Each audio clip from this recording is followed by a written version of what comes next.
क्या करूँ? कुछ नहीं, सिंपल चीज़ है, थोड़ा गर्म पानी लो, उतना गर्म उससे गरारा करो, ठीक हो जाएगा। क्वेश्चन तो वो कितनी देर करना है? 30 सेकंड से 1 मिनट, 2-3 बार दिन में 4-5 बार कर लो, ठीक है, कर लिया। बाहर जाके फिर वापस अंदर है। डॉक्टर साहब एक पर्सनल प्रॉब्लम है क्या? मेरा ना मेरे पति के साथ बहुत झगड़ा होता है, क्या करूँ, क्या इलाज? यही इलाज है, यही इलाज है। 30 सेकंड के बजाय 5 मिनट पानी मुंह में रखो, अपने आप सब झगड़े बंद हो जाएंगे। Be honest to doctor, don't lie। फिर से महिलाओं को कहूँगा, स्पेशली जब आपकी उम्र और वेट पूछा जाता है, प्लीज इस मामले में झूठ मत बोलिए डॉक्टरों से, मेरी उम्र और वेट मत छुपाइए। इसके कारण हम हो सकता है डोसेस एडजस्ट करने के लिए जरूरत होती है। Give some time to heal. Healing के लिए अरे अब हमें भी ठीक नहीं हो, हर चीज के लिए समय दो। रात में देखते दही जमाते, दही में पूरी रात चम्मच घुमाए, दही जमेगा, उसको सेटल होने को टाइम दो। दवाई को काम करने के लिए थोड़ा टाइम दो, तभी वो दवाई काम करेगी। हमें चेंज टूरिज्म या इस तरह का कुछ हमें करना part of medicine, it is a part of medicine. एक यंग कपल मेरे पास आया और पूछने लगा, शादी को 1 आध साल हुआ था, वो मैडम लेडी होती है, बहुत टेंशन में, बहुत टेंशन है, क्या करूँ, मेरे को समझ में नहीं आता, कैसा चलेगा जिंदगी भर, बहुत बातें बता रही थी। मैंने देख लिया, एग्जाम कर लिया, मैंने बताया देखो मैडम, आपको कोई फिजियोलॉजिकल प्रॉब्लम नहीं है, आपका स्ट्रेस लेवल बढ़ गया, टेंशन बढ़ गया, आप एक काम करो, अपने हस्बैंड के साथ किसी हिल स्टेशन पर 1 हफ्ते के लिए चले जाइए। खुश हो गई, भाई डॉक्टर ने तो अच्छी सलाह दी।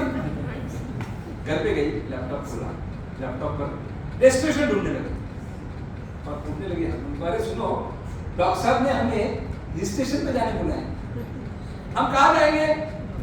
दूसरे डॉक्टर के पास। गलत डॉक्टर है, खर्चे बढ़ा रहा है, गलत सलाह दे रहा है बीवी को, हम दूसरे डॉक्टर के पास जाएंगे। कभी कभी डॉक्टरों को सख्त शब्दों का इस्तेमाल करना पड़ता है अपने प्रैक्टिस में, शायद वो कड़वे शब्द वो इस्तेमाल करना पड़ता है। एक सच्ची घटना मैं बता रहा हूँ। हमारे एक मामा जी, सिंपल परिवार से एक मामा जी गाँव से आए थे, 5-6 लोग बम्बई घूमने, हमारी नई नई शादी हुई थी, चलो इनके यहाँ चले जाएंगे, इनसे मिल भी लेंगे और बम्बई घूम लेंगे, ठीक है। आ गए, आने के बाद हमने ऐसे बैठे, हमने कहते मामा जी आपको डायबिटीज है, वेट भी थोड़ा ज़्यादा है, आपका खान पान भी बहुत तेल घी वाला मारवाड़ी खाना होता है, क्यों ना हम चेकअप करा लिए, 50 साल की उम्र थी। हाँ नहीं करते करते डॉक्टर का तो शौक होता है चेकअप कराना। उन्होंने बोल दिया ठीक है, डॉक्टर साहब बोल दिया कर लिया, हमने बोल दिया कर लिया, और नो रीजन, कोई कारण नहीं, हमने उनका सब चेकअप कराया। अनफॉर्चुनेटली स्ट्रेस, ECG, शुगर सब एबनॉर्मल मिला। हमने कार्डियोलॉजिस्ट के पास लेके गए, कार्डियोलॉजिस्ट को बताया, कार्डियोलॉजिस्ट बड़े स्मार्ट होते हैं, उनको बताया, उन्होंने एक ही बात कही, मामा जी आपके रिपोर्ट्स जो बता रहे हैं उसके हिसाब से आपको एंजियोग्राफी करना जरूरी है, हो सकता है 2-3 ब्लॉकेज मिले और आपको बाईपास भी करना पड़ता। बाईपास, अरे घूमने फिरने हैं, आपने बाईपास की बात कैसे कर दी? हमने देखी आपकी जो रिपोर्ट है वो कर रहे हैं, तो वो थोड़ा टेंशन में आ गए, फिर बाहर गए, बाहर जाके 4-5 लोगों ने ऐसे आपस में बातें की, मीटिंग ली और एक बीच का रास्ता निकाला और फिर वापस अंदर कार्डियोलॉजिस्ट कैबिन में है और इस बार मामी जी बोल रहे थे। आपने मेरे बताया कार्डियोलॉजिस्ट बड़े स्मार्ट होते हैं, आप आंसर सुनिए उनका। मामी जी बोल सर ये बोलो ठीक है, बोले एंजियोग्राफी करा लेगा, बाईपास करा लेगा, ठीक है, पर अगर मन पड़े और वैन भी श्राद्ध पक्ष में कैसे करेंगे एंजियोग्राफी? ध्यान से सुनिए डॉक्टर का जवाब। अच्छा ठीक है मामी जी, श्राद्ध पक्ष की वजह से आपको नहीं करना एंजियोग्राफी, अगले साल मामा जी का कर लेना श्राद्ध।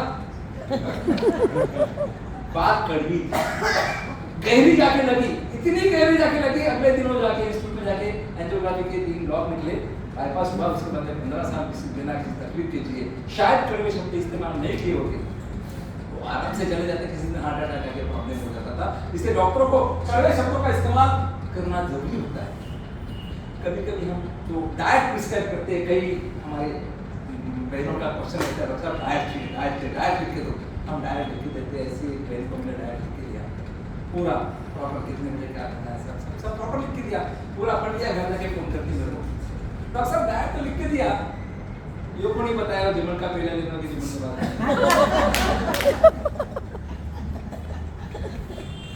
Don't try to please everyone, specially हमारी माता बहनों के लिए कहूँगा, आपका शौक होता है सबको खुश रखे और खुद सफर करते हैं, इन्हें भी खुश रखो, उन्हें भी खुश रखो, यू कैन प्लीज, आप किसी एक को एक दिन खुश रख सकते हैं, सभी को एक दिन खुश रखते हैं, सभी को हर दिन खुश नहीं रख सकते, उसमें अपने आप की तबियत सफर करते हैं।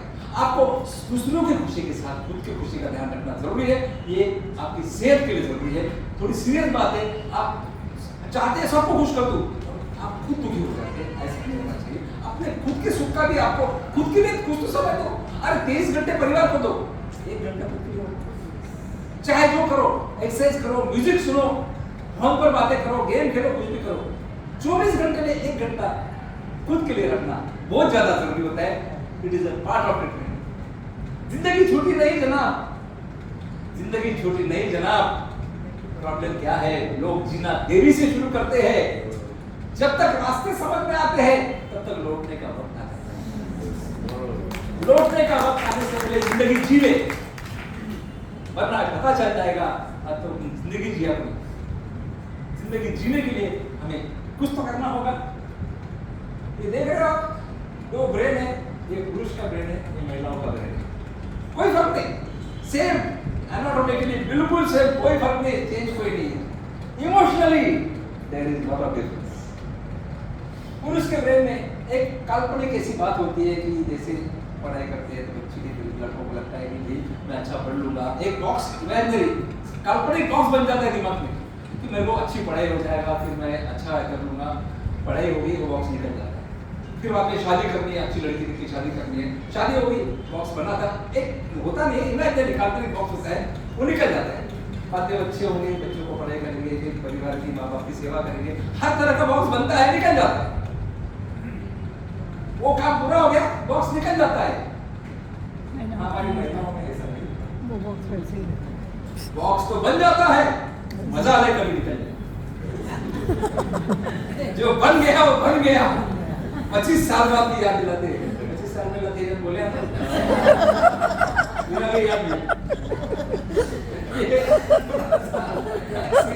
किस्सा है। इसलिए डॉक्टर होने के बावजूद मैं एक बात कहता हूँ, ध्यान से सुनिए, इंस्पाइट ऑफ बीइंग डॉक्टर मैं एक बात कहता हूँ, याददाश्त का कमजोर होना बड़ी अच्छी बात है जनाब, याददाश्त का कमजोर होना बड़ी अच्छी बात है जनाब। बड़े दुखी है वो लोग जिन्हें सब कुछ याद है। कुछ चीजें हमें भूलनी है, सब कुछ याद नहीं रखना है। इतनी मेमोरी कुछ काम की नहीं, जो हमें तकलीफ दे, जो हमें परेशान करे, इतनी मेमोरी हमें नहीं रखनी है। और एक सूत्र है हमारे सुखी रहने का, हर कुछ चीजों में मैंने किसी को माफ कर दिया और किसी से माफी मांग ली, बात खत्म, बात बढ़ेगी नहीं आगे। एक पर्टिकुलर कुछ सीनियर सिटीजन देख रहा हूं मैं, तो ये बात जरूर लागू होती है। एक पर्टिकुलर एज के बाद में हस्बैंड वाइफ रिलेशनशिप कैसी होनी चाहिए, मैं तो कहूंगा इट शुड बी साइकोलॉजिकल। मतलब क्या, उम्र के लिहाज में किसी वजह से कोई एक अगर साइको बिहेव करने लगा तो दूसरे को लॉजिकल हो जाना चाहिए। तभी वो रीजन हम इसलिए कहते हैं कि रिलेशनशिप में साइकोलॉजिकल, किसी एक ने साइको बिहेव किया तो दूसरे को लॉजिकल हो जाना चाहिए। तो उल्टा, वो अगर साइको बिहेव कर रहा है तो इसको लॉजिकल हो जाए, तभी रिलेशनशिप टिकती है, तभी रिलेशनशिप चलती है। एक स्पेशली पर्टिकुलर एज के बाद एक बहन का फोन आया मेरे को, अक्सर मैंने मेरे पति को गलती से पैरासिटामोल क्रोसिन टैबलेट दी थी, अब क्या करूं, टैबलेट तो वेस्ट नहीं करना है, क्या करना चाहिए बोलिए। मैंने कह दिया कि मेढक कोई थोड़ा सरदर्द दे दो, टैबलेट भी काम आ जाएगी, बर्बाद नहीं होगी। फिर से वो स्लाइड दिखा रहा हूँ, लेकिन यहाँ थोड़े दूसरे कंटेक्स्ट में दिखा रहा हूँ, हस्बैंड का ब्रेन कैसा होता है और वाइफ का ब्रेन कैसा होता है। एक आईटी कंपनी में एक बार सर्वे हुआ, बहुत सीरियस बात है, आजकल बहुत लागू पड़ती है। आईटी कंपनी में सर्वे क्या हुआ कि हम 30 से 35 साल के एज के लड़के, उन्होंने इनडायरेक्टली ऐसा डिक्लेयर किया कि हम कुछ लोगों को कम करना चाहते हैं काम से। क्यों? जिनकी शुगर और ब्लड प्रेशर नॉर्मल था उनको हम काम से हटाना चाहते हैं। क्यों? अरे हमारे साथ अगर सीरियसली काम किया होता तो आपकी शुगर बढ़नी थी, आपका बीपी बढ़ना था, आपने नहीं बढ़ा मतलब आपने सीरियसली काम किया ही नहीं हमारे साथ। आपने सीरियसली काम किया नहीं, इसके हम आपको निकालना चाहते हैं।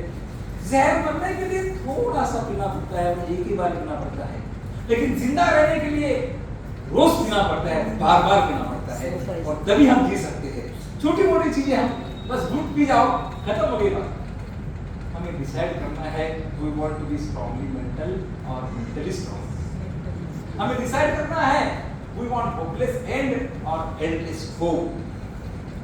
हमारी एक बुरी आदत है, हम अच्छी यादें पेन ड्राइव में छुपा के रखते हैं और बुरी यादें दिल में रखते हैं। उल्टा करिए, बुरी यादों को पेन ड्राइव में डाल दीजिए, अच्छी यादों को दिल में रखिए। देखिए कैसे रिलेशन बाहर आते हैं। बिल्कुल बहुत ज्यादा जरूरी चीज है। एक यंग पेशेंट मेरे पास आया, यंग शादी की उम्र की लड़की थी, और मुझसे पूछने लगा, डॉक्टर साहब is their way of long and happy life, अच्छी और खुशहाल जिंदगी के लिए, लॉन्ग एंड हैप्पी लाइफ के लिए मैंने क्या करना चाहिए? मैंने कहा भाई शादी कर ले, तो उससे फायदा हो जाएगा। ये तो पता नहीं, लेकिन तेरे को जिंदगी वैसी लंबी लगने लगी, शादी के बाद जिंदगी वैसी लंबी लगने लगेगी ना, तेरे को खुशी का कोई कारण है ना कुछ, कोई शादी कर ले, जिंदगी अपने आप लंबी लगने लगी। हेडेक कितने तरह का होता है बता देता हूँ। ये है माइग्रेन का हेडेक, एक तरफ होता है जो एक पर्टिकुलर जगह होता है, ये है माइग्रेन का हेडेक। ब्लड प्रेशर की वजह से हेडेक होता है पीछे की साइड। तीसरा एक हेडेक होता है स्ट्रेस की वजह से होता है। इन सबसे ऊपर एक बहुत बड़ा हेडेक होता है। कोई बता सकता है कौन सा हेडेक है?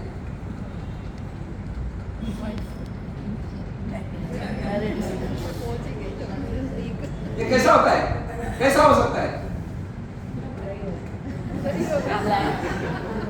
ये है शादी का हेडेक। ऐसे होता है शादी का हेडेक। लड्डू खाए तो पछताए ना खाए। बिल्कुल बिल्कुल सही बात है। एक महिला मुझसे पूछती है, डॉक्टर साहब मेरे पति को ना नींद में बात करने की बहुत आदत है, क्या करूं? मैं आपका नाम नहीं ले रहा हूँ। मेरे पति को नींद में बात करने की आदत है, मैं क्या करूं? कोई इलाज? मतलब बिल्कुल है, दिन में बात करने का मौका दो। वो बैकलॉग पूरा करना है भाई, रात का नींद का बैकलॉग पूरा कर दो, नींद में बात करना है, दिन में बात करने का मौका दो, अपने आप उसकी बातें नींद में कम हो जाएगी।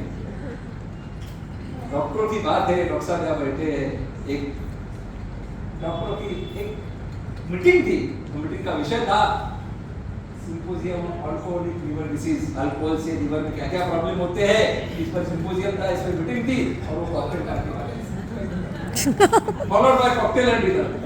ऐसा होता है। एक चीज आपको बता दो, किसी को पता है पृथ्वी से मंगल कितना लंबा है? कितना लंबा है? और मंगल का हमारे लिए सबसे बड़ा काम उपयोग क्या है? सब पृथ्वी के लिए, हमारे इंसान के लिए, ह्यूमन काइंड, मैनकाइंड के लिए मंगल का सबसे बड़ा रोल क्या है? कोई बता सकता है मंगल का क्या फायदा है, क्या रोल है या क्या नुकसान है? जरा सोचिए, मंगल का एक सबसे बड़ा काम है, सबसे बड़ा काम है हमारी शादियों में खाना। इतने दूर से मंगल एक ही काम कर रहा है, हमारे परिवार की, हमारे बच्चों की शादी में गुजर रही है जिंदगी कुछ ऐसे मुकाम से, ये वापस कोरोना की बात बता रहा हूँ, गुजर रही जिंदगी कुछ ऐसे मुकाम से, अपने भी दूर हो जाते जरा से जुकाम से, तमाम कायनात में एक कातिल बीमारी की हवा हो गई, वक्त एक ऐसा सिरम आया कि दूरियां ही दवाइयां हो गई।